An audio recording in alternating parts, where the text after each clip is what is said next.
میرا نام عرفان اللہ خان مروت ہے۔ میں آج الیکشن کمیشن آف پاکستان سے مخاطب ہوں کہ آوازیں آ رہی ہیں کہ اس ملک میں اکتوبر یا نومبر میں جنرل الیکشن ہوگا۔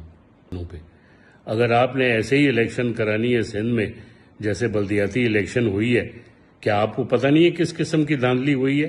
کہ کراچی کے میئر وہ تو آخری مرحلہ تھا، اس سے پہلے کیا کیا دھاندلیاں ہوئی ہیں، جیتے ہوئے لوگوں کو کیسے ہرایا گیا ہے۔